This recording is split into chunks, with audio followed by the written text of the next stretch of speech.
Welcome back to VDAO's Antifragile Network States miniseries on the Greenpill podcast.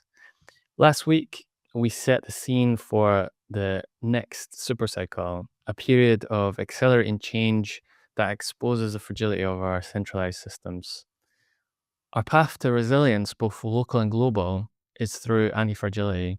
This means building decentralized systems that don't just survive stress, but grow stronger because of it.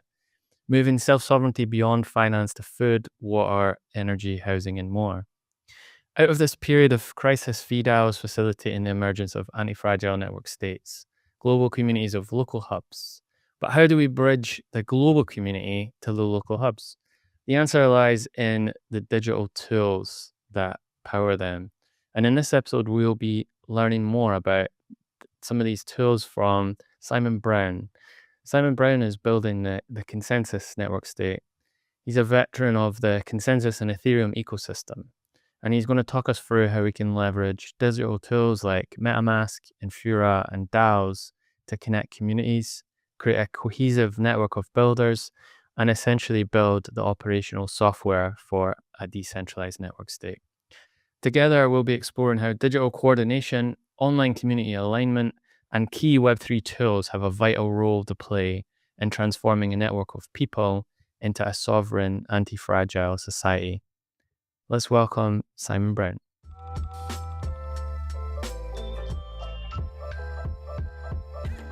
So hey Simon, it's great to see you, man. Yeah, you too. I'm really interested for this conversation on network states, and I guess to kick things off, for people that are unfamiliar with the term, maybe you could just talk us through what is a network state, and also in addition to that, if you could tell us a bit about what motivates you as a builder in the network state space. Okay, cool. It's funny how everyone seems to begin with the question, what is a network state? I think that's sort of telling in and of itself. It's the first thing that everybody asks. And the answer, as far as I'm concerned, is nobody knows. No one knows what a network state is, and everyone's trying to define it. And I mean, there's even the network state name is like network state, network society, like cipher state. There's all these different names, and everyone is kind of having these conversations about what applies to them and what the definition is for this or for that. And so it's sort of interesting that that conversation is ongoing. I think it is starting to kind of settle into maybe different camps. So I think the network state, even though the concept has been around for a while, and I don't even know, but I had it a guess as maybe the whole network state concept has been around for at least a couple of decades. But it may even go back further to like Marshall McLuhan and the global village and all those ideas. But now I think since Balaji wrote his network state book, he's sort of maybe owned the network state phrase a little bit. And it's definitely, I think now like a Balaji school, which is a school of thinking and also an actual school, right? A network state school. And so I think probably if you were to force me to answer the question, I would say the network state, as opposed to a network society or any other term, is as Balaji defines it. And so as Balaji defines it, it's, if I can remember correctly, it's like cloud first, land last. It's an online community that starts with a specific purpose, a one singular specific purpose that coheres and unites people, what he calls like the one commandment. A recognized founder. So obviously Balaji is a very recognizable founder. And yeah, like an online community that kind of crowdsources their wealth to purchase land and create this physical archipelago of land. There are probably some other elements to it, but that basically is a very good definition for what a network state is. But beyond that, you could probably argue until the cows come home. Very interesting. I'm really curious about what you said about the global village piece, because this is like the first time I'm coming across this. I wonder if we could just double click on that a bit. Like that seems like that's like a concept that predates Balaji's book basically by some time. By quite some time. I don't know. When did Marshall McLuhan start talking about that? I have no idea. It may even be in the 60s. I could quickly hack it by looking it up in Wikipedia and coming back and being all authoritative and going, oh yeah, well, it's actually, but I don't know. But it's decades. Wikipedia or ChatGPT maybe. Are you still using Wikipedia? ChatGPT will just look it up on Wikipedia. So, but I mean, these guys were looking forward into the future when like technology would afford people to be able to communicate across great distances and across great divides, whether those are, you know, social demographics or your nation state that you were born into, or cultural or ethnic backgrounds, and you know what that would mean for society. And I think to a large degree they were really bang on the money. And actually, one of the other great thinkers that's quoted a lot in the common discourse around network states is oh, what's his name? William Rees-Mogg, Jacob Rees-Mogg. I can't remember which one was which, and the sovereign individual. And that was like back in the 80s. So like people have been kind of seeing, at least I think thinkers have been seeing the writing on the wall for quite some time. And I think, you know, the limit of the nation state has been reached, but I think it's only now that people have started realizing that has actually been underway for quite some time.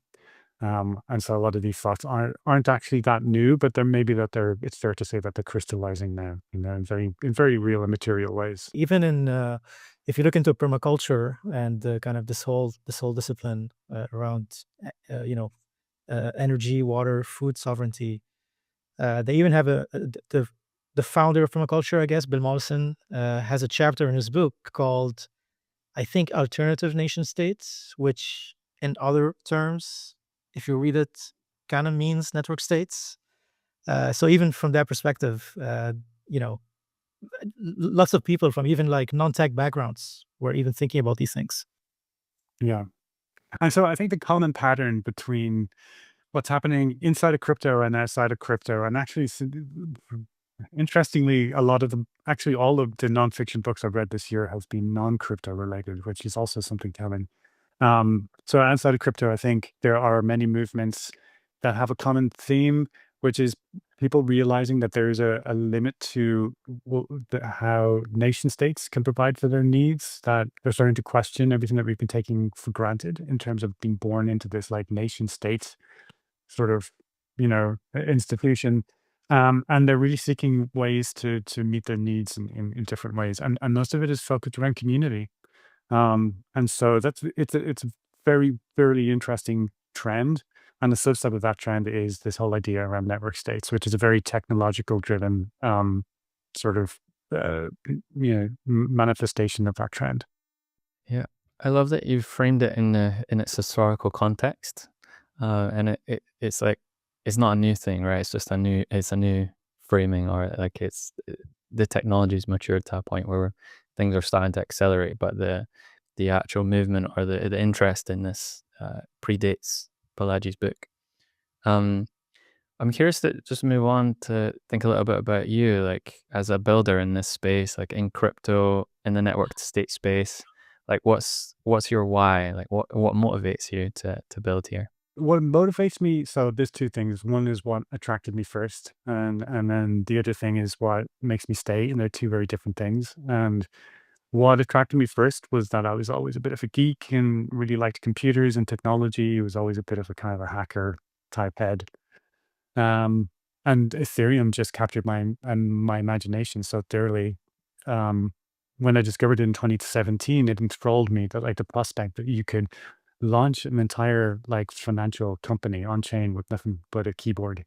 I mean, in retrospect, that's a little bit naive, but still, that's the way I saw it at the time, and I think many others as well. And that's what led people to build a lot of the DeFi primitives that we use today. Was the potential that they saw into Ethereum as a technology, and it continued to capture my imagination for quite some time. I think what makes me stay is the fact that crypto and Web3 has become this sort of nexus that has captured the imagination of people from all different backgrounds and fields. And so they meet in this sort of meeting place called Ethereum. And so like working in this space means you're constantly exposed to ideas that maybe you wouldn't be necessarily from people who know so much about economics and mechanism design, to a technologist, whether it's like protocol engineers, distributed systems, cryptography, but all the way up to like legal professionals,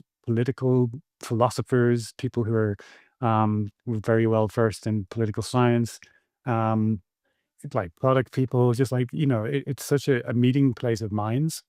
And I think anyone who works in this space has that privilege, and it's what keeps me going. Yeah, so it sounds like for you, Ethereum and the network state are like they're linked in some way. Like that was your route in here to the network state space was through Ethereum itself. Yes, and through a very circuitous way. I think the person who made me start really thinking about network states was Joe Levin, and he was talking about it this time last year. And at the time, I was the ecosystem advisor in ConsenSys. So my job was to understand like emergent trends that would have implications and opportunities for the company. And so network states, was kind of very early on in terms of a trend. It probably still is, but something that Joe is very interested and passionate about.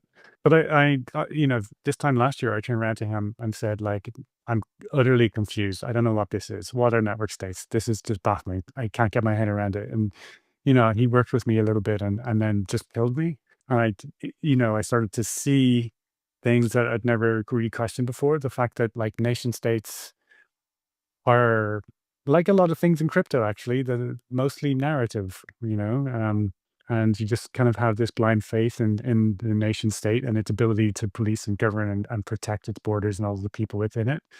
I started to realize that that's not entirely true.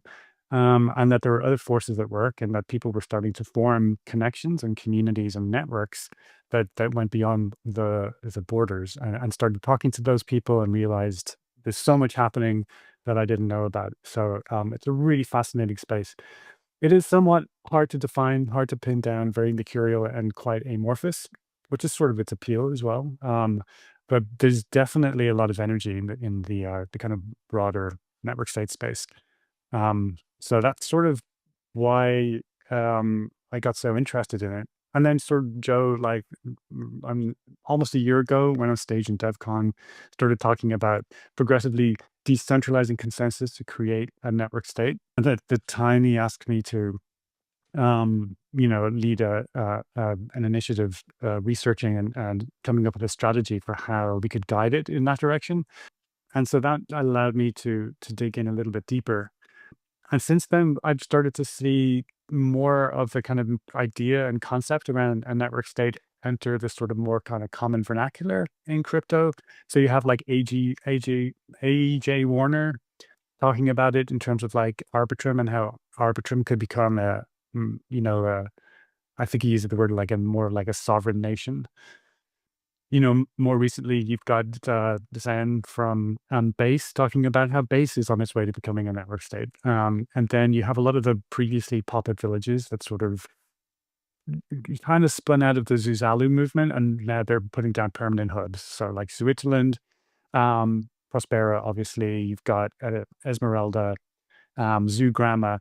And so these things have happened in like the past 12 months. So there's definitely like a lot of energy accruing behind it. And even like the network state conference was like double the amount of participants year on year since last year. So that will tell you something as well. So there's definitely something building. How it crystallizes and what forms it takes is going to be interesting to see. It sounds like you've seen like a big growth in the space over in that span over the last year. I'm curious, like, do you think that this sense of like looking for something better or something different from the nation state is a big motivator for a lot of builders in the space? Like, are a lot of people searching for what comes next after the nation state? No, I wouldn't say so. I think it's still pretty niche. People who frame things in that way, this in the sort of like post nation state exploration space, and it's a fantastic Cambrian explosion of networks, and they're all very different as well. And I think you're starting to see kind of like different schools and camps and different ways of doing things. And there's amazing things emerging from those networks, but for the time being, it's still somewhat niche. I wouldn't say that it's what builders are looking for. Builders have other things to worry about, quite frankly. And I think the whole network state idea is still somewhat academic, which is fine. Ironically enough, I think, even though I started researching it in depth like 10, 11 months ago and came up with a whole strategy around it, I've been so busy trying to build myself that I don't get a time to even research it or read half of the articles that I want to read, let alone go to like the Network State conference. And so that's kind of the irony, is that that experience is probably the experience of most builders, right? And so I think what's interesting to me now more is kind of getting to the root of what's driving the network state question, which is more concrete, practical material. Like, how does it actually have a real implications for real people in the real world? And it's in the spirit of what a lot of people exploring network states are exploring. But um, you know, I I think what's going to come out of, hopefully what will come out of a network state like movement, is ideas that will be applicable to people and will be relevant to people in their everyday lives. And they don't necessarily need to know about a network state in order to benefit from those ideas. If that makes sense. Yeah. It doesn't. I agree. I think like a lot of people don't necessarily want to think too much about the collapse of nation states and kind of dwell on that potential outcome. But at the same time, there's a lot of innovation and creative energy going into just innovating. And maybe that process in itself, that iterative process, is what's going to lead to the emergence of something like that aligns with Balaji's concept, as you said earlier, like starting off with clouds, then moving into the real world over time. I'm curious, like in terms of this space, what excites you the most about it? Is there one area that you're like most excited about? Yeah, I think what excites me the most is, so this is going to be, in answering this question, I'll probably start babbling and meandering, so forgive me. But I think in terms of like Ethereum, what captured my attention about it originally was the technological aspect of it and the potential for like using it as a tool. And then uncovering and learning more about it, I start to realize that it's more nuanced than that. That Ethereum isn't so much a technology as it is a sociotechnology. And more recently, ConsenSys have coined the term trustware. And I think that that's actually a pretty good phrase, because it reminds you that it is in fact a technology. And there's a whole bunch of technologies that are absolutely incredible. And like Ethereum is mind-bogglingly incredible, but so is like, the internet. And so is like search engines, search for like billions of records within a split second. Like, it's incredible, but we never think about it. And I'm sort of at that stage with Ethereum. It's like thinking about like how I can actually leverage this, right? But leverage it to do what? And I think, a lot of people have moved to that point where they're like, how do I put this technology and leverage it to do things that will that are of interest to me? And so in network states, I think they're kind of almost leading that way, because they're really thinking about the practical applications, not just today, but tomorrow and 10 years from now, and like how it will impact society. And the speculation part of it is incredibly interesting and like very easy to be nerd sniped. But the real power of it is the actual networks, the human networks. So getting past going from the technological aspect and even past the socio-technological aspect to the actual social aspect of how humans are coordinating the relationships they form through shared experiences at permanent hubs or pop-up villages, and how those endure. The economic alignment from, the projects that they found that gain traction, and, how they maybe share equity with each other, or, share tokens with each other, and like how that, like what sort of structures that forms. It is really, really powerful. And I think we should like not underestimate the fact that as far as I'm concerned, the Dapps we're building today will become the institutions of tomorrow. And, even yesterday, I was on Twitter having a conversation saying, someday you'll be able to get your mortgage on chain. And someone tweeted at me saying, hey, you can get your mortgage on chain. And I really want to hook up with the guy. They're called DAM Finance, like get your mortgage now or something. But incredibly interesting. And it just kind of validates my perspective as far as I'm concerned.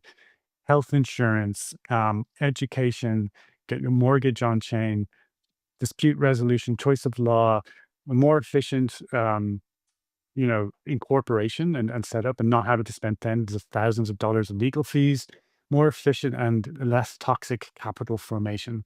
And like at a huge scale, these are the things that are really going to have a massive impact in society over the next 10 years.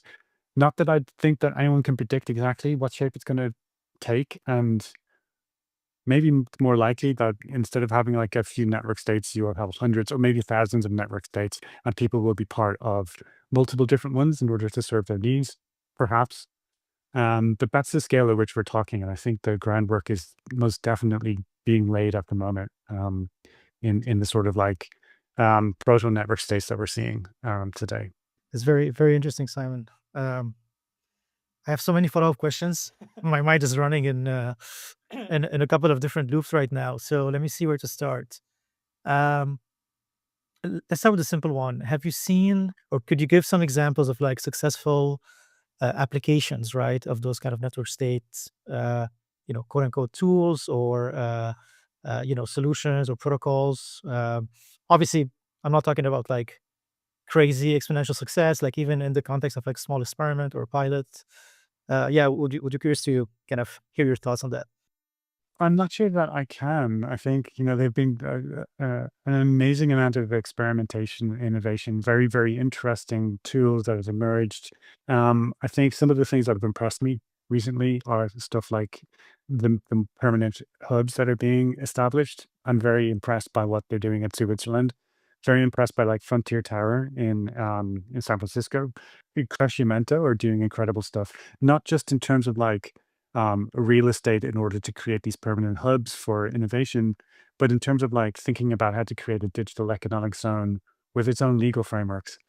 The sort of like bring your own regulation system that they have in Prospera is an incredible innovation with incredible applications. And especially when you think about the sort of like challenges that are faced by the pharmaceutical industry and the hegemony of the global pharmaceutical industry, and how we don't know how many projects have just been buried because of the level of control and bureaucracy.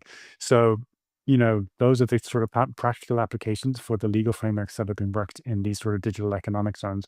Yeah, those are some really, really interesting things. Kleros, which isn't arguably doesn't have anything to do with network states, but has huge application within the network state movement, I think is a very underrated project.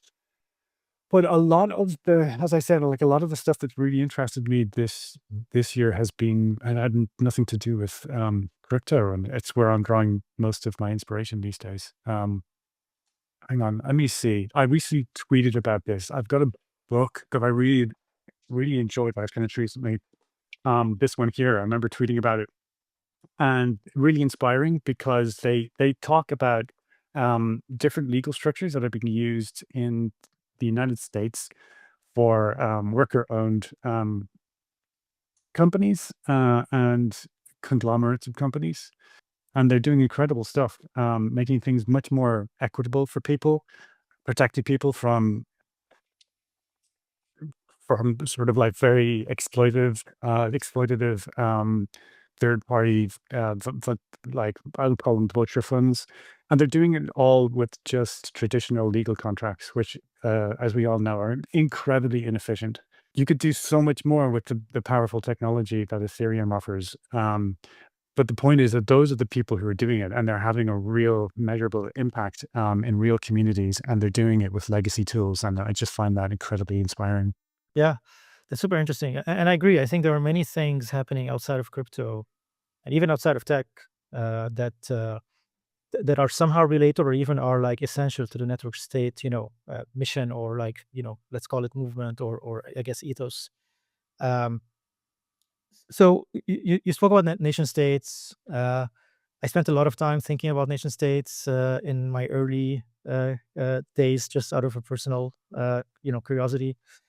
I think, like basically the question I was so interested in was how are nations formed, right? Or like what makes up a nation state? And there's a lot of literature about that. I didn't really reinvent the wheel there, but it's quite interesting, right? Like there's a geographic element and geographic proximity, and to some extent, the fact that you would have a territory somehow uh, separated by some geographic boundaries from other territories, whether it's a desert or a sea or a forest or a mountain or something like that. Obviously, language is a big one. It's not an essential one. You do have nation state with multiple languages, but it definitely plays a part. Religion, in some cases, is a big one. Shared history, sometimes just like imposed, authority, top down, right? So all these things, even as I talk about them, right, they seem foreign to us, right? Like the tech savvy generation in a lot of ways, right? Like we connect with people online. Like if you think really about like when Facebook started, right? It started this thing about let's connect with our friends, friends we even have not seen in a while online. And then it moved from, the Facebook thing to let's meet strangers online. And, gaming was a big kind of driver of that. And you have people in gaming who are very close friends that they never met. And then with the crypto layer, now you can you can now meet strangers, become friends, pool in capital, do something with it, govern, coordinate. So you can see that trend of like community building is changing, right? Where before it was done through geographic proximity or shared history or religion, it's now done through a very kind of digital, digitally native kind of, in a digitally native meme. And I think this is probably at the core of the kind of network state, or at least one of the drivers of the network state thesis. Balaji talks about this idea of a moral or like one commandment, right? And he talks about the fact that you need something that keeps that digital community together, because of how like easy it is to start an online community and switch between communities. It's so easy for communities to live, to like emerge and die. So how do you keep it alive, right? How do you make it permanent so that it can move on to the next stage? And he basically anchors on this idea of like there needs to be like one kind of moral commandment thing. It's one perspective, obviously. What's your take on that? I personally agree with Balaji on that point. I think he's put a lot of people off by calling it the one commandment, but I honestly I understand exactly what he means. There's a lot of things that I kind of disagree with Balaji on. I will say that, but that is one thing that I think is very important, because at the start of what you were describing nation states and the characteristics of how they're formed. Really, what you were describing was nations, not nation states, because a nation can exist without a state, and but more often than not, like when you think of a nation and what gives it like coherence, it's some sort of shared value system, shared cultural identity, and I think that our generation has started to forge that cultural identity beyond national borders and beyond social demographics even. You know, I'm Irish and I've lived in Ireland most of my life. I feel more digital than I do feel Irish. And that sounds strange, but I think a lot of people will understand what I mean by when I say that, because people have told me the same thing. They're like, "Oh, I feel more like digital than I do Ukrainian," and I've heard that from people, and multiple people have commented on it. I can jump in a little bit here. I saw like some study that was done, I think by ARK Invest some time ago, maybe 2 years ago. And they were saying that today we spent like around 30-40% of our free time online and the rest offline, like in the real world. And like in at least 5 to 10 years, like this is going to flip. So we're going to be spending the majority of our free time online, right? And obviously, work-wise, we'll probably spend like 90% of our work online also. So think about the generation that is going to be born in that context, right? Like 90% of their lives are defined through digital interactions. But that's still just one way of looking at things. And like I'm reminded of a post that an essay that Vitalik wrote, saying that the only real currency is legitimacy. And he's dead right. What gives coherence and legitimacy to a community, whether that's a large scale digital nation or a real world community. It's people who it's the narrative, right? It's something that coheres everybody around a central idea. And when it comes to like people feeling that their survival depends on being part of this community, and that they associate, maybe on a subconscious level, they associate exile with like, being able to access food and shelter and security, right? Then it doesn't really matter what the idea is, right? People will just latch onto that idea and will defend it tooth and nail, even if they really don't believe it or not. It doesn't matter, but it serves a point. It serves a purpose of cohering the community. And so, at the center of every community, you have this sort of maximalism, without which it sort of like falls apart. And so when Valaji talks about the one commandment, there has to be a central idea that people kind of center around. And so he's dead right. The question is whether that idea is like a huge, big idea that defines a nation and everything in that nation, or is it something that like people have like allegiances to multiple different ideas and they're part of multiple different network states or network nations? And that's an interesting question. And what does it mean to again, like the whole rabbit hole of like being able to exit a network nation, network society, network state? Again, you could write a PhD on that subject, but it is at the core of it as well. So I've kind of forgotten what the original question was, but I think it has something to do with Palladius one commandment. And it was about the moral commandment, and it was about also like, are there other ways to ensure that those communities, online communities, become permanent, right? Other than just one moral commandment thing. But just to comment briefly on what you said about the moral commandment, I fully agree with you there. And I think we've seen some examples already. Like if you look at Vitalia, for example, it's basically the abolish death, or like don't die, or maybe like live forever, type of moral commandment, which is about longevity, which is similar to Brian Johnson's don't die movement.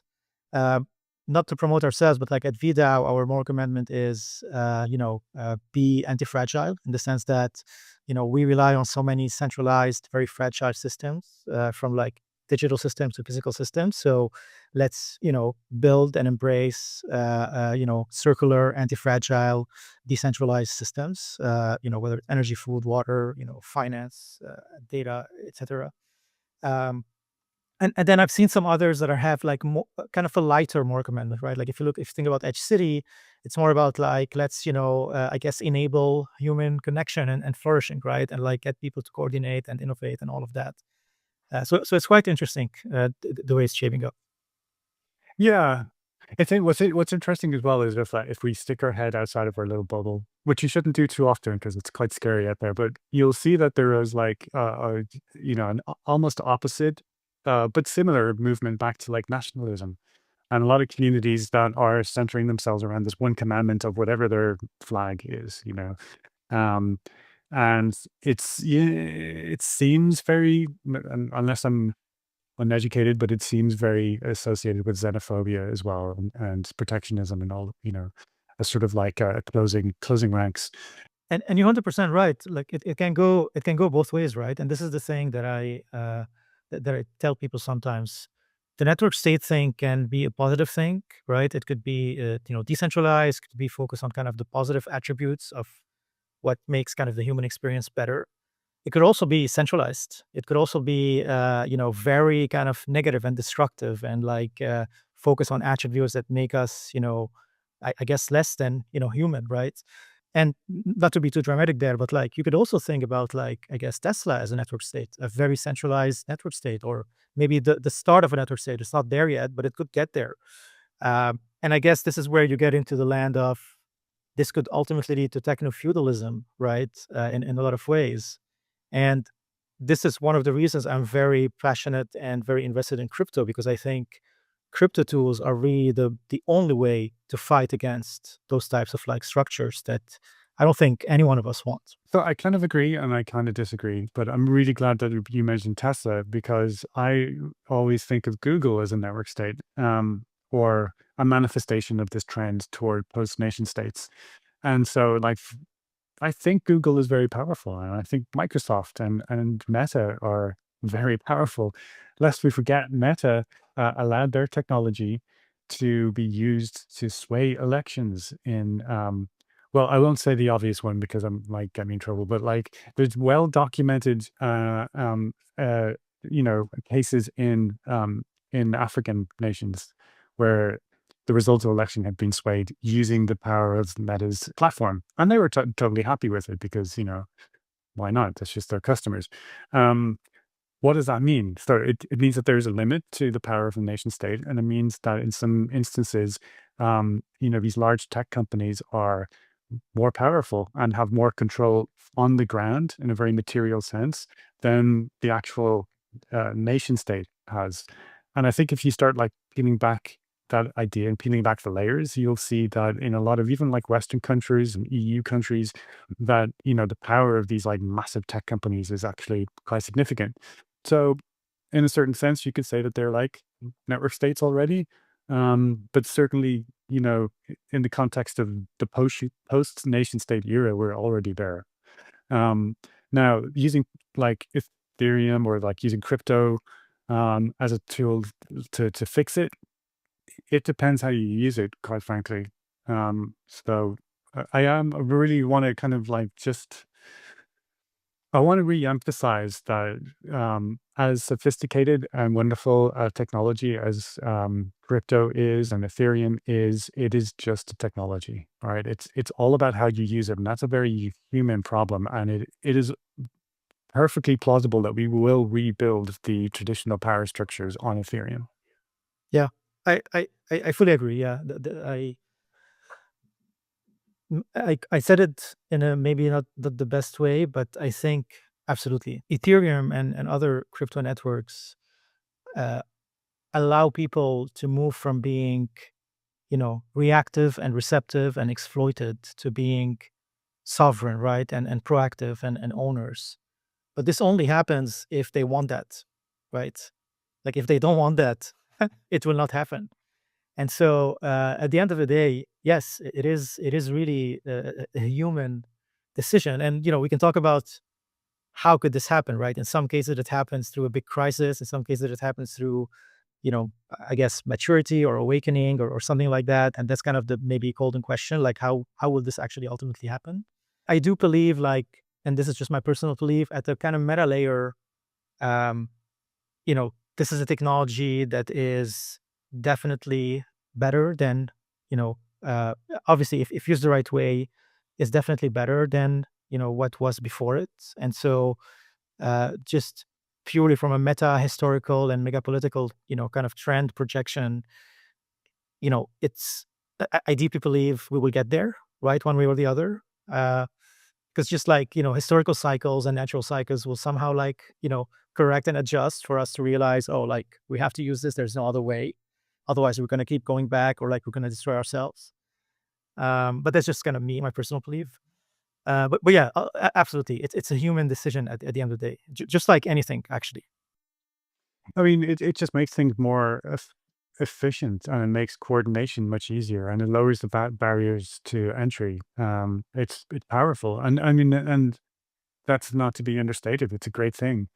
But just the way, in the legal professional, the photocopier was an incredible innovation, because you went from these like having to like either write out things or like type them out. It was slow. Yeah, put them in the post, whatever. And then you had like photocopier, instant, just like, the fax. You could just, the coordination was like 10x overnight.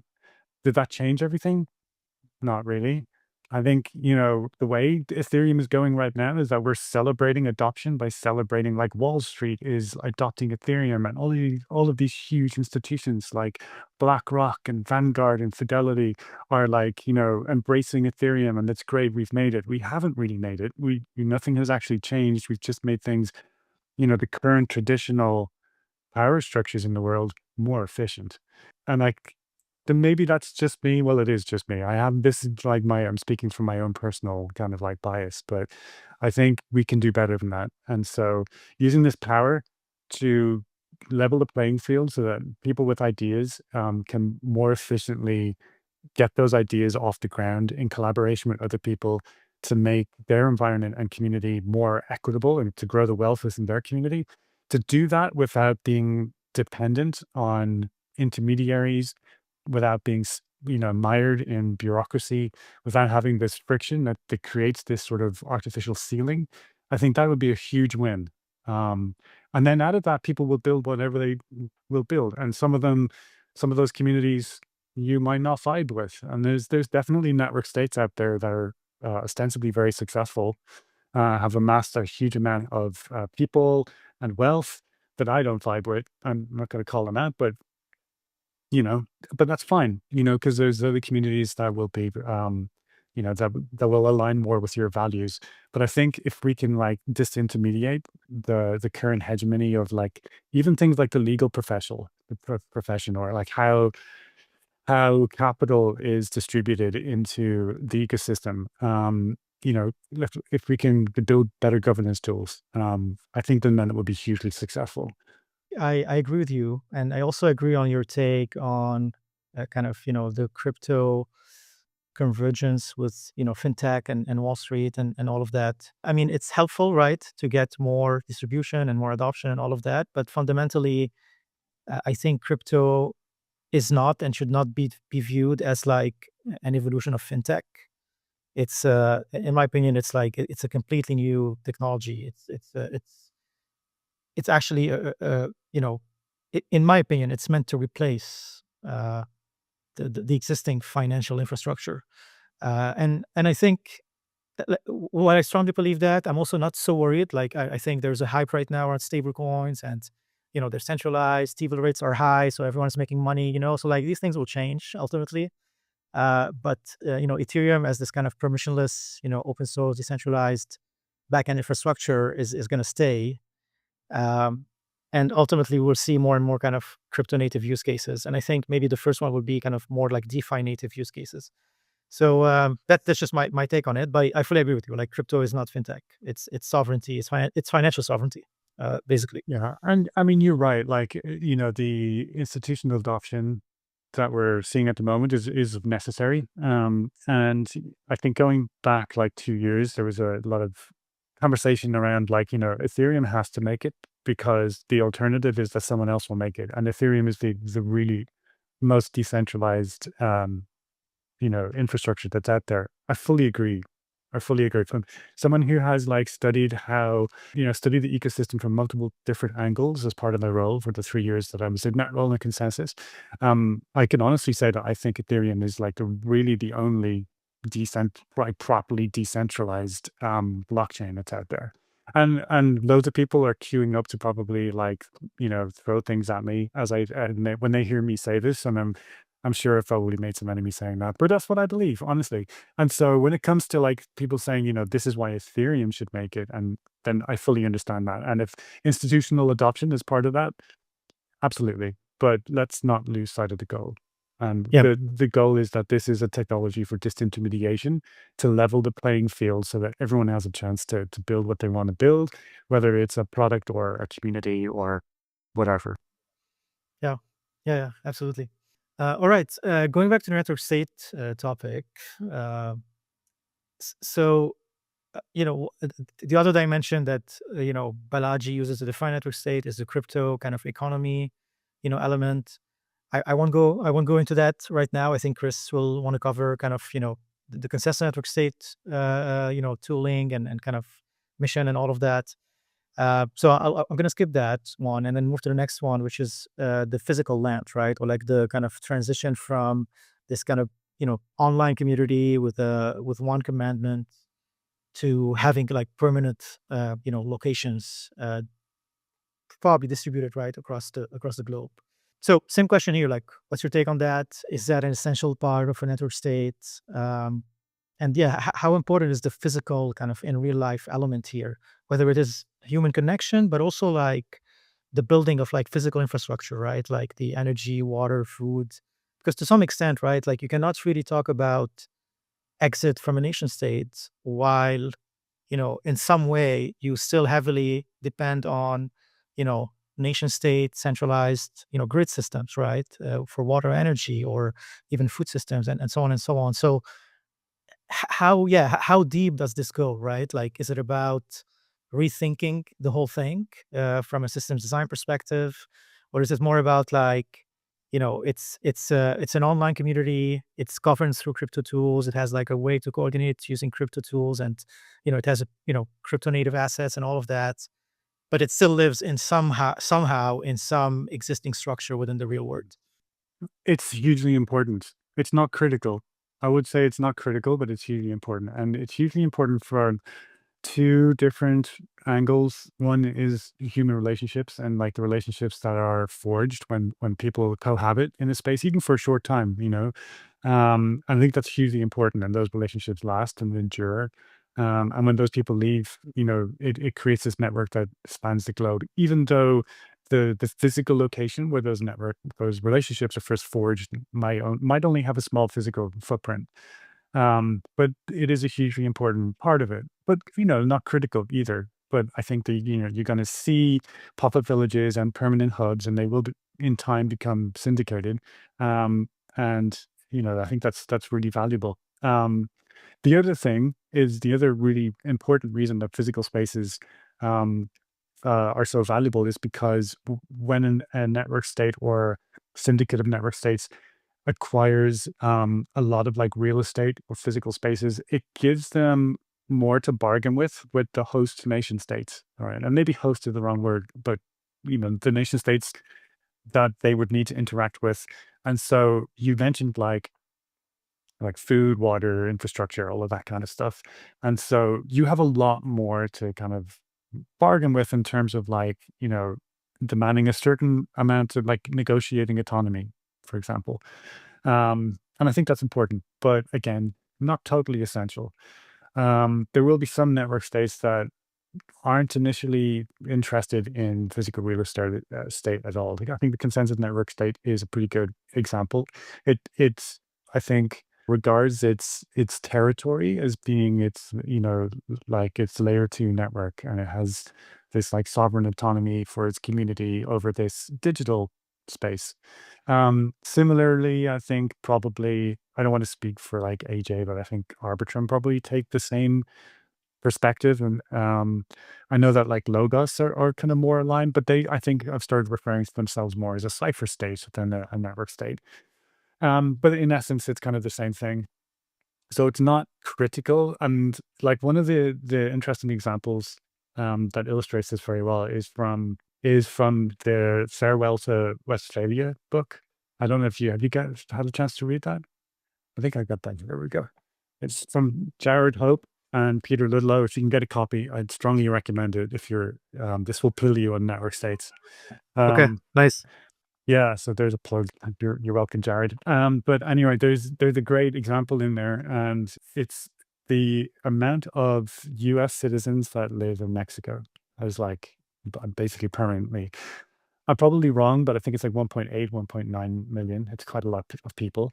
They depend on Mexico as a nation state for security, like policing, like water and infrastructure, all that kind of stuff.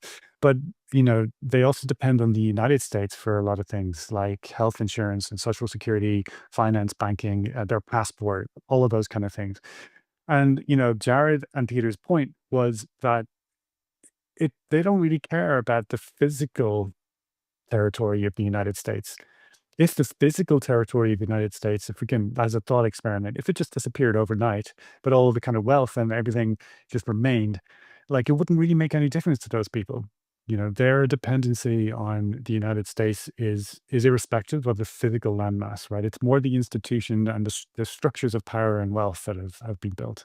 So you can imagine, people being part of like a network state that doesn't have a physical footprint, but it still caters to a lot of their needs. And so I think we're going to see the emergence of those kind of network states. And for a lot of the physical material needs, I think that a lot of nation states have started outsourcing to private actors, and started in like the 1980s, especially in like the United States, where another countries have privatized way too much. There's like a lot of like private firms that look after all of the physical needs, right? Like water, electricity, all of that kind of stuff. And so there's nothing to stop network states bargaining with those private actors and just outsourcing it the same way nation states do, So yeah, I don't think the physical is critical to, it's necessary critical to the existence of a network state. Yeah, I kind of agree on from that perspective. There's another perspective here, which is, kind of the fact that even like actually in light of the AWS outage, right, that happened like 2 days ago, right? Like you could argue that we've been building a lot of our crypto solutions on other people's, clouds, right, and infrastructure, and so shouldn't we at some point have our own infrastructure for this to be really kind of, sovereign and unstoppable? Yeah, I mean, I couldn't have said it better myself. Yeah. But what form that takes, I mean, there's got to be economies of scale, and I think there's going to be like this a whole notion of shared services and negotiation and collective bargaining. So I I couldn't speculate as to exactly what form it will take, but yeah, no, I do agree completely. Yeah, yeah, cool. All right, last question on this topic, and I'll pass it back to Chris. So the last kind of I guess element or dimension of Balaji's definition is the diplomatic recognition, right? And this gets into kind of the political sovereignty aspect of it. Same question here, right? Like, is that important? Is that critical? Or is it more of a nice to have? What's your kind of personal take on this one? No, it's just like irrelevant as far as I'm concerned. You don't need political, or like you shouldn't need diplomatic recognition. If you're successful in your endeavors, like why would you need diplomatic recognition? And do you need like formal diplomatic recognition from the United Nations or something? Like you can still negotiate with a country, right? You can still negotiate with a country as if you were negotiating with a private enterprise on behalf of your citizens. Large companies do that, right? Like companies with over 100,000 employees, right? It's just called collective bargaining. But like I think if you think of like Google, as we discussed earlier, it could be regarded as a sort of a network state. It's certainly very powerful and challenges the power and sovereignty of nation states in many instances. But does it have diplomatic recognition as a network state? No. Does it need it? No, not in the slightest. So yeah, I wouldn't go chasing that. And maybe it'll be useful to some degree in the future. I don't know. Yeah, it's interesting. It's I just realized as we're answering the question, actually, there's a little bit of a contradiction here in the sense that in Balaji's statements or like definition, in the sense that on one hand, it's kind of the exit from the nation states, right? The way it's positioned, but on the other hand, one of the elements is getting recognized diplomatically by those nation states. You know what I mean? So like, there's a little bit of a tension in there. Like, if you're exiting that whole concept, why is it essential for you to still be recognized by those kind of old structures? So yeah, what we said makes sense.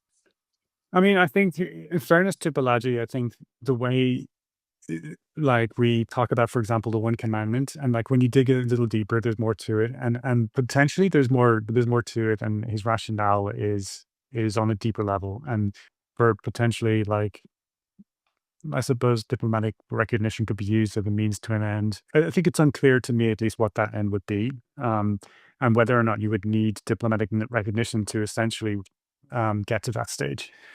I mean, for us, I don't think we'll be going to the Yeah. United Nations anytime soon. So Yeah. I think maybe to be fair with Balaji, I think the other maybe implication of the diplomatic recognition or like dimension is that if you want to create a state, right, which is it's part of being a network state, you also need to have ways to defend it, right? And so the diplomatic thing is also like not just for recognition, but also for you to be to have like ways to defend yourself by building kind of diplomatic relationships with other structures and all of that. And I think he talks about it in the book. But yeah, it's I kind of agree. It's more of a nice to have if it's needed, not really critical or essential to have a network. what about you guys? Are you going to seek to seek diplomatic recognition?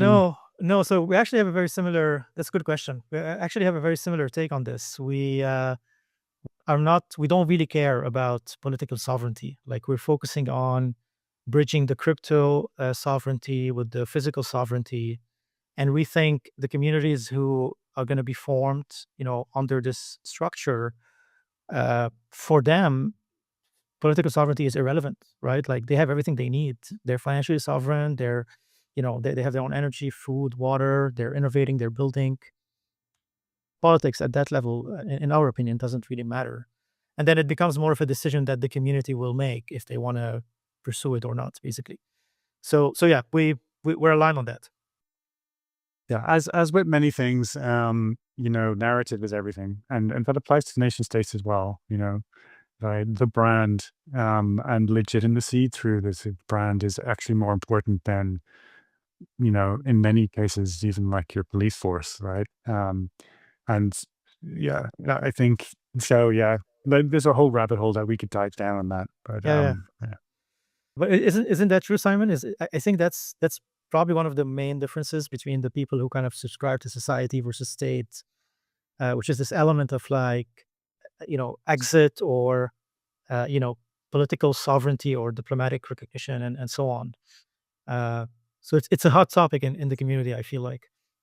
Yeah, it is a hot topic. I think, I had started gravitating more toward the concept of like a network state, and aligning more with that, because I felt that, what defines, what sets apart a network state as opposed to a network nation or network society or network sovereignty is the fact that it builds like institutions. It builds these large scale institutions from the ground up, that are governed in a very transparent way, but that meet very real needs for the people in that network state. I think though, like I'm kind of at the stage where I've kind of given up trying to find the right term, because it's shifting all the time, and so many different people have so many different ideas about what it really means to be a network state. I do think that like institutions and recognizable institutions within the network are one part of it, but other people will say that like having a physical presence or a physical archipelago is like most definitely another part of it. Whereas other people will say, well, just, you know, align completely with the Pelagian school of thinking, which is fine. Yeah, I agree. I think one thing, I guess we struggle with a little bit in the crypto space, or like within our crypto community, is that we sometimes get stuck on definitions a lot, Yeah. versus like, let's just act and build, and doesn't really matter what you call it. Like, we're just like at this stage debating ideas. Yeah, You know what I mean? 100%, 100%. Yeah. And that's why I'm so inspired now by people who are doing like, I'm building amazing things that are having like huge impact, and they're not even using crypto. They're just using ink on paper, old legal contracts, which are incredibly inefficient and burdensome and slow and costly and difficult to navigate, and have all the sort of like regulatory risks and stuff. And yet they're doing it.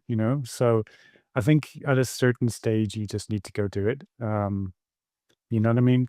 But I think, yeah, like if we can bring, and as we said earlier, if we can bring the power of Ethereum, the power it has for establishing trust between people and for disintermediation, then hopefully we can learn from the people who are doing it and help them to just do it better.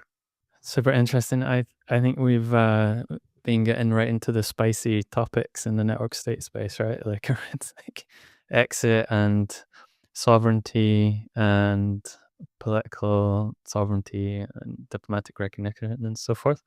But I think for me, the thread of the conversation, it seems to link to this idea of disintermediation, which is at the core of the crypto ethos, even going back to Bitcoin. And personally, I see that as being very linked to exit, because originally the Bitcoin white paper was an exit from the traditional finance system. That's the foundational value base. That's the foundational value set of the entire crypto ecosystem from my perspective. And I see it in a way as just like going further up the stack. Like, okay, the financial system has been disintermediated. What's next? And there's this concept of self-sovereignty, self-custody can be applied to different systems, like food systems, water systems, energy systems, and so on, all the way up to, and I think that's kind of what Balaji was doing from my perspective, was like to the nation state itself. What would happen if that was all disintermediated as well? And perhaps even, is it necessary anymore if all the other systems have been disintermediated? Does it need to exist? Do banks need to exist? So I think we're in a really interesting point in history, but I fully agree. Like, we just need to build stuff, because that's ultimately what Satoshi did as well. Like, he didn't just produce the white paper and then go to conferences and talk about it. Like, he built something that people then used, and they took that and they went with it, and here we are. So yeah, and we've got a lot of work to do, because as we've realized, it's not that simple. So, I mean, I can go and I can write a smart contract and just like publish it and just go on Twitter and start like getting people to interact with it. And I can build a business, right? I can build a financial institution. But eventually I need to start worrying about things like, oh, well, where is it domiciled?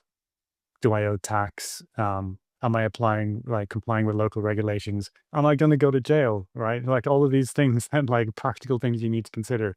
And so, you know, yeah, you've got a smart contract and it's incredible and you can do stuff with it. And like, I'm not understating how awesome that is, but you still need to go to a lawyer and you still need to go through the legal system. You still need to figure out like the regulatory hurdles and how to navigate it, which requires expertise. Then, you know, you need capital. And capital right now in crypto is really broken. It's really, really broken. It's synonymous with control. And, you know, you could like, I don't have to spell it out. We've seen like a huge amount of toxicity around like the capital and how it's provided, the terms under which it's provided, you know, the strings that are attached, you know, stuff like short-term vesting and quick unlocks getting dumped on retail. We had the whole kind of like MEV before I think the ecosystem slowly recalibrated. We have like even with like market makers and how liquidity is managed, and like there's a lot wrong with the system, and it's because we've inherited the structures of like non-crypto because we haven't built the new structures yet. And so like this whole idea of disintermediation that started with you know, arguably with Satoshi's you know, Bitcoin paper, it's a work in progress. And we're realizing as we venture forward that we have to keep going further and further up the stack. As you said, like eventually to the nation state level, perhaps. But at that stage, if we've done our job properly, we won't need a network state. But right now, there's just like so much that happens, so much coordination that happens off chain using traditional structures of power and control, that we have a lot of work to do, I think. You know, the only thing now is that the silver lining is that we have the tools to think about it, whereas before we probably didn't even think about it. So yeah, that's positive, you know. I'm wondering, like, where does ConsenSys and the ConsenSys Network State, and also Linea, that you mentioned, L2s and Linea as like the sovereign digital territory, like where does Linea and ConsenSys fit into this?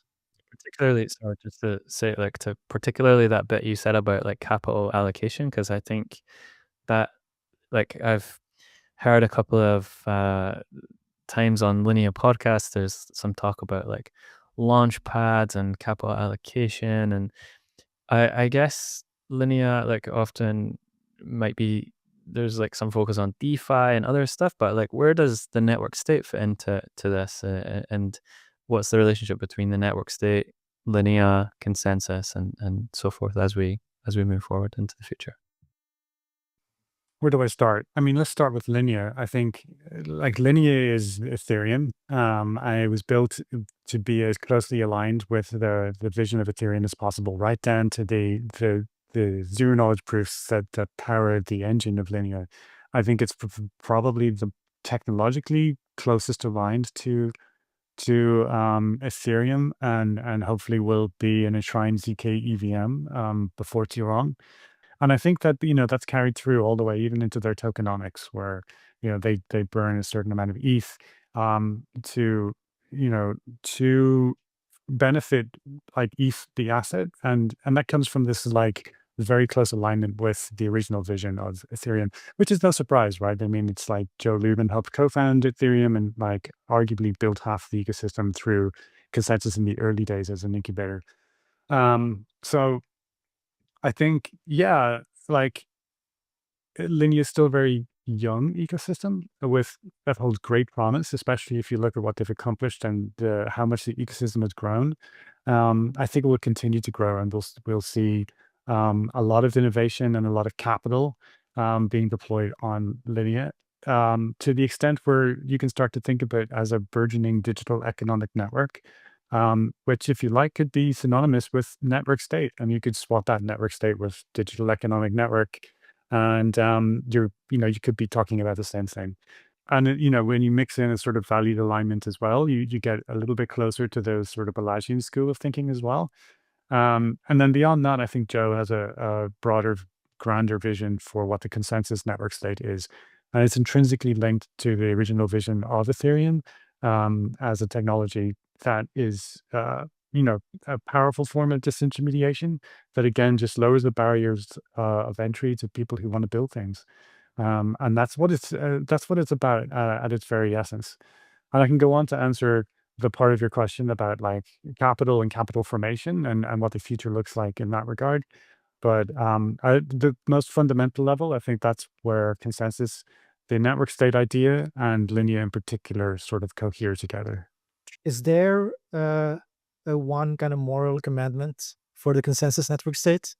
I wish I could say there was. And actually, I don't think that I am the authority on the ConsenSys Network State. I think it's very different from the Pelagian definition of a network state, where you have this recognized founder. Arguably, you could say it's Joe Lubin is a recognized founder, but I don't know, honestly, if any one party has the authority to define what the network state is. I think it's a little bit more porous than that. And I think it allows anyone to participate to any degree and form it in the way they want to, which is remarkable. I think it's a beautiful vision. So in that, if I was to sum it up in one word, it might be inclusivity. Okay, cool. I thought you were going to say decentralize everything, which is something that Joe keeps saying, but inclusivity is also good. Yeah, I think decentralizing everything, I think there's, the future is going to be decentralized and the future is going to be tokenized, and we're going to see like tokens everywhere. Tokens will lead the world. It's funny, just briefly on that point, because we did an interview with Joe a couple of weeks ago, and I had a question to him about like how will people move from the current financial system to the new crypto systems. And I thought his answer was going to be something like, there's, I don't know, like there's going to be a financial crisis, or like there's a huge sovereign debt crisis, and that type of thing. But he surprised me with his answer. His answer was pretty simple in the sense that he basically said it's going to be about incentives and gamification, which actually, if this happens, that would be a fun journey if we're able to bring people in just because it's fun and you're going to be incentivized. So yeah, anyway, just a quick side note on that point. Cool.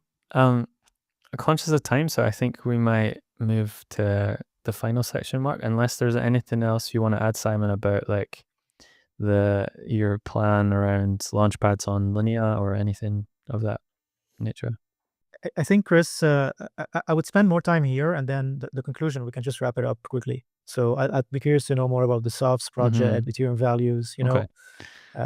Yeah, so in that sense, I guess, yeah, if there's anything else you want to add about the launchpads first, and then and capital formation as you described it, because I think that's really interesting and very relevant for builders of network states as well, in terms of like if they're building on Linea, they're building a network state, how would they go about like fundraising on the chain, and what might be available to network state builders on Linea in the future?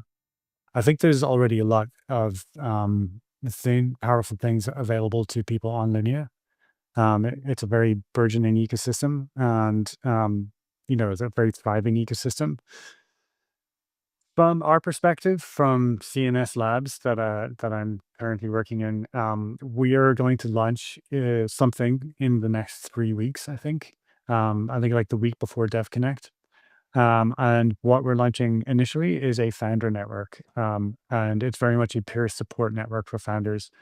I think that founders organically and naturally create these networks by helping each other, by realizing that they have to help each other in order to survive. And so we want to bring the power of Ethereum and the technologies that we've built to bear on making it easier for them to do that in a very self-sovereign way without gatekeepers. And that means, whereby most founders will struggle to access capital or even to get into like an accelerator to find the sort of support that they need. We would like to lower the barrier of entry there, make it as open as possible while also, cutting through the noise so that people can establish trust with other people very easily, can get the support that they need in a safe space very easily, but without these sort of centralized gatekeepers that we currently have. Most accelerators I've spoken to, they would run a cohort and during the application process might get like 2,000 applications. There might only be 20 teams for that cohort, which shows you how difficult it is to kind of get into these accelerators. And it's the same with a lot of the current founder networks that are out there for obvious reasons, because they want to curate the level of quality. They make it somewhat restrictive, and that means a lot of founders kind of get left out in the cold and try to create networks themselves. And we want to lean into that and create a founder network where there's tools for coordination that make it very robust, very safe, and very powerful, so that founders can actually get the help and support they need that's currently gated and walled off. And then beyond that, get access to capital. And we realized that, when we started thinking about the struggle, the burden and the penury that a lot of founders have to go through in order to get capital, and when they finally do manage to get capital, the terms under which they access that capital and the amount of control that they hand over, that has very negative externalities for the ecosystem in general and creates a lot of toxicity within crypto. And so when we started thinking about like how you could do things slightly differently, we realized that it's a thread that once you start pulling, it just keeps coming and coming. And eventually we got to the realization that you need to start really rewriting the entire playbook, which is a journey we've been on for quite some time. And that's really sort of becoming our mission in the midterm, is to rewrite the playbook for people who want to seek an alternative to the traditional ways, even in crypto, of accessing capital. So you make it community first, make it accessible, make it transparent, and make it constantly aligned to values that are, based in like equitable participation for people, and equitable distribution of governance, control, and power. So I know that sounds very lofty and aspirational, but that's what we've been focusing on, and that's what we're going to continue to build. So the first part of that journey will be the founder network that we roll out in, I think, about 3 weeks, and that will be on Linea as well. That's awesome. I can say that like the fundraising part specifically is something that is like really tough in the network state space. Like we are going through it right now with VDAO and some of the network state deepen initiative we're trying to do, and yeah, it's not easy at all. So yeah, really curious to see what you guys are doing and working on there. Just briefly, we saw the Echo acquisition by Coinbase 1 or 2 days ago. Any thoughts there? Yeah, that raised some eyebrows on our side as well. I think it sort of validates our strategy, because I think a lot of people are starting to realize that capital formation is very important. And I think Kobe did a great job with Echo and then later with Sonar. I think we want to be even more aspirational and open it up to even more participation beyond accredited investors, in ways that is very simple, straightforward, easy to understand, based in transparency and informed consent, so that people who do want to participate in supporting projects with capital can do it in a way that they feel confident and safe, that they're not going to be rugged, quite simply, because that's what crypto is famous for. And for good reason. And like the traditional answer to that in traditional finance has been through regulation and through only allowing accredited investors to access investment opportunities. And that just creates these awful rich get richer dynamics. It's unfair. It causes people to just kind of end up like, it causes the sort of financial nihilism that we've seen with the rise of like Beamcoin launchpads, which are frankly not the answer. So there's got to be a middle way, and that's what we've been exploring. Yeah, that's very interesting. We did a lot of work at ConsenSys, like back in 2017, on like ICOs, token models. We were trying to come at it from a very kind of educated, sustainable, robust perspective. I think the initiative was called Token Work, actually, and I think a lot of like what we're doing, we're just inviting people who are thinking about different types of token models to like just present their latest thinking. We had kind of Mike Golden talking about TCRs. We had some other people talking about prediction markets and that type of thing. I think it's still online. I can probably find the link and share it. But all this to say is it's just great to see this. It feels like this is kind of what you guys are kind of, the direction you're going in. And it's just interesting. It's just actually quite cool to see it coming back, because I think ICOs had a big promise, and I think it just got completely sidetracked by speculation and unsustainable models and just basically extraction of value. Yeah, it did. But like in fairness, I think like the VC model, it did work and was very innovative, and it was fair for a long time, but at some point became corrupted, and it bled into the crypto space and created a lot of toxicity, which is sad. But it's not the end of the world. It can be fixed. But for those who are open to exploring different ways to move forward, but it's not capital is at the heart of it. It's not just capital though. It's incorporation, legal structures, legal fees. It's the opaque processes that founders need to navigate, and the opaque process that presented to people in the community that want to participate in supporting projects. So there's a lot of work to do in breaking down those walls. That work is well underway, and we just have to keep chipping at it. Super interesting. I love that you guys are coming at this with an understanding of the network state space as well, because I think a lot of people in crypto see that as the future, but like getting capital into those projects at an early stage can be quite tricky, as Marc said, because like, what's the product? Where's the revenue? What's the like? And obviously those questions still will need to be answered, but I think if you're part of a founder network and there's opportunities to access capital in a way that's kind of more aligned with the vision and less about like just extracting, because I guess fundamentally, like with a network state, it's something that's going to take a long time to build, right? It's not necessarily something that's going to be an exit in 3 years, right? And as I said at the start of this podcast, that I've been so focused on like building a lot of this stuff that I've kind of become a little bit detached from the narrative itself. But like when we started thinking about like, well, what's the first thing you do to try to build a network state? Well, obviously you'll just try to build a network first. That makes sense. And so like, well, what sort of network? And then like logically, it led us to building a founder network, because founders and builders are the people who build things that people coalesce around. They build communities, right? And so if you can create a network that's comprised of really truly aligned individuals, then they will create communities, and those communities will be aligned and I don't know, ABC network state. That's the way we thought about it. But honestly, that's where that's if you can crack the early stages, the rest will follow. That's what we think, and that's the most important part.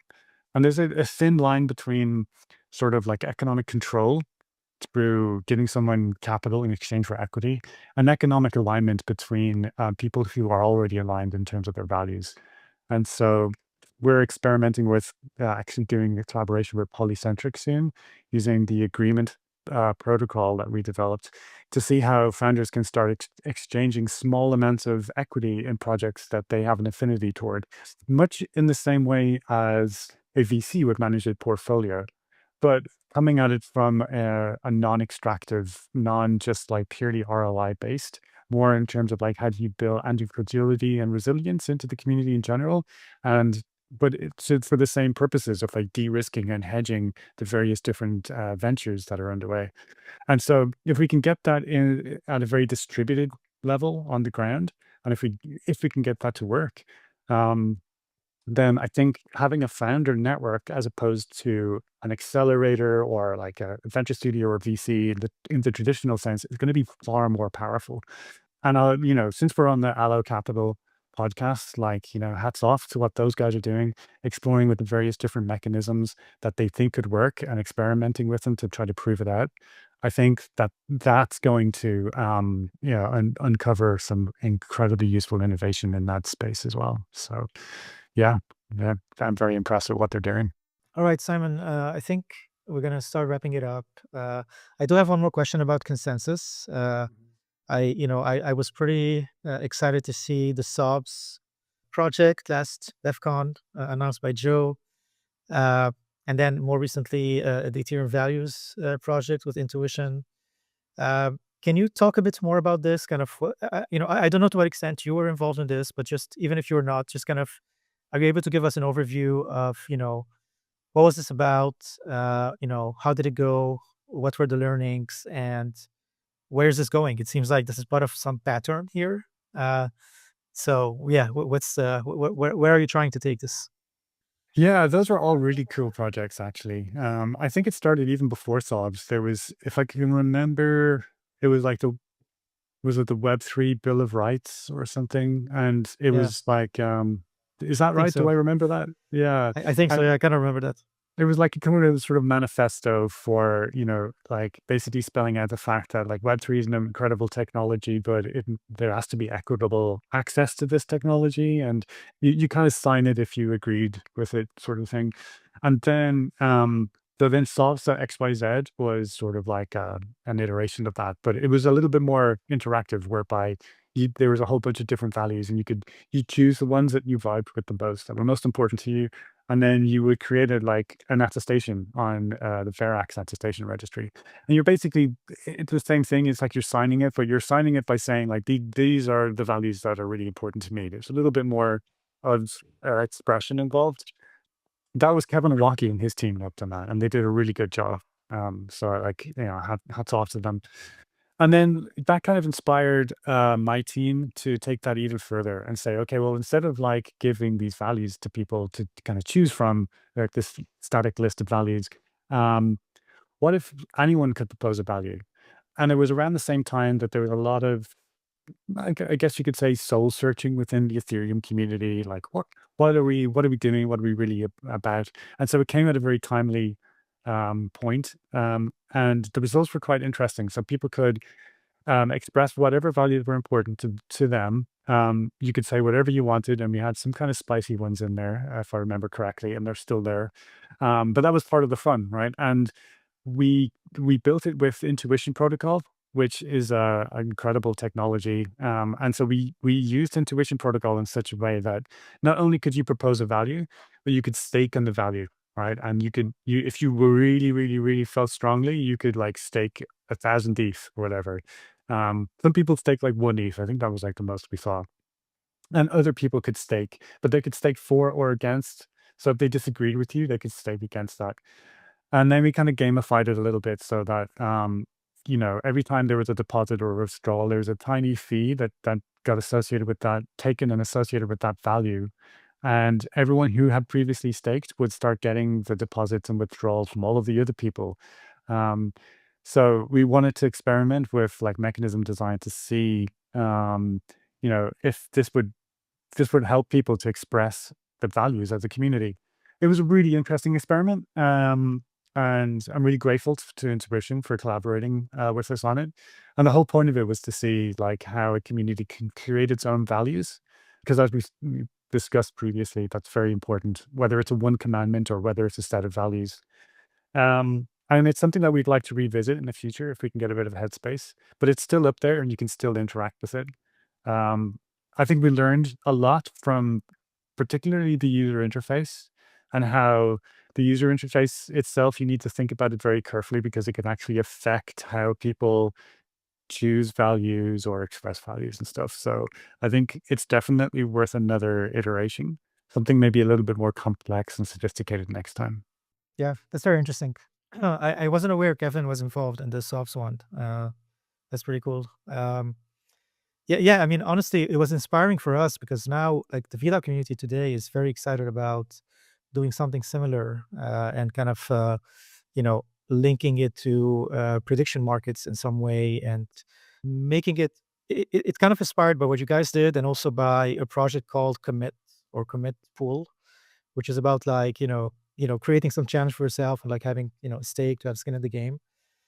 So we'll share more about this and we can talk more about it later. And I think maybe we should bring Kevin into this if he was, involved in softs. That could be quite cool. But, just one more thing on this, as you were talking, I realized, that could be one of the ways to get to the moral commandment. I think a lot of times we get biased into thinking the moral commandment should should appear magically, right? But it could also be built bottom up, right? Like just people can stake on the different things and the things that gets the majority, becomes the one commandment that this community is about. Yeah, I agree. I think that we with that experiment, we proved that you can actually surface values from the ground up. I think we didn't get it perfect. We learned a lot from the experiment. So there's definitely things to consider, but it's possible. And I think that's really exciting space. I would love if Kevin was interested, and I'm pretty sure Billy from Intuition would be really interested as well. And if you guys have a great idea, we'd love to support it. And all of the code we wrote for the previous experiments open source on the CNS Labs GitHub. So yeah, I'd love to give it like one more crank and see what we could do. Awesome. Okay. We're currently kind of just writing it up a little bit more in detail and we'll share it and talk more about it. Follow up to that, any thoughts or any work you guys are doing on TCRs or prediction markets as it relates to, capital allocation or coordination in general? No, only because we've probably bitten off more than we can chew in terms of like the amount of stuff that we've cooked up for ourselves. So we've developed like a community participation protocol, where we published a white paper on that, and we've been building some infrastructure around it. We built the protocol for lightweight agreements called Signet, and built an entire standards body around that as well, with support from the Linux Foundation. And then, we've been building the founder network, and then we've explored Ethereum. And so we've probably got our hands full. That being Yeah. said, there is some credible innovation on Linea. And I know that there are some really interesting prediction markets that are going to be rolled out. I'm not sure I can spill the beans just yet. I don't know if I'm allowed to say that, but it's going to be really, really interesting. And I think future key as a concept is starting to make its way even into capital formation, because there are a couple of like token launch pads, for example, that are out there that are using future key for sort of community surface due diligence. So that's kind of like an interesting application as well. So it'd be interesting to see, how effective that is. Yeah, but we're not doing anything directly ourselves just yet, apart from what we did with Intuition that time. Last questions. If people want to, stay up to date on CNS Labs and what you guys are doing, what's the best way to do that? Yeah, we've been so quiet, but we are planning to launch and come out of stealth in a few weeks. And at that stage, we'll have all the trappings of like our website and a social media account, and you can a direct way to actually get involved and contribute and join the network. In the meantime, I think please just like follow me on Twitter, and you will be able to stay up to date. Unless you're already following Joe, and hopefully he'll, share updates as well. By the time this podcast goes out, we might have launched, or we'll maybe be a week away from launching. So please stay tuned. The last thing I want to say is that, like, what we aspire to do, we absolutely realize that we can't do it alone, and that we need help. Simple as that. And we really do need to work together with other communities such as yours, and with just like people who feel passionately about it. So I would encourage people to reach out in that context. And even if it's just to stay up to date, and at some point in the future leave the door open for a more meaningful level of contribution, please just do that, because this is going to continue to grow and go into unexpected and exciting places, but we all have to work together. So I'd leave it at that then. Yeah. Absolutely agree. Simon, this was a pleasure. It was a great conversation. Thank you for making it, and Thanks, see you soon. Absolutely. Thanks for having me, guys. Cheers. Yeah, very pleasure. Take care. Bye-bye. Right. That was a detailed look into digital coordination with Simon Brown on the ConsenSys Network State. We can really see how Web3's foundational tools are essential for bridging a vast global community into a cohesive, anti-fragile network. Next week, we're continuing the journey by getting into the practical building steps when it comes to anti-fragile systems. We'll be joined by engineer and permaculture expert Rob Avis. Find the show notes and links in the comments below, and be sure to follow us on X at @JoinVDAO. Thanks for listening, and until next time, keep building anti-fragile.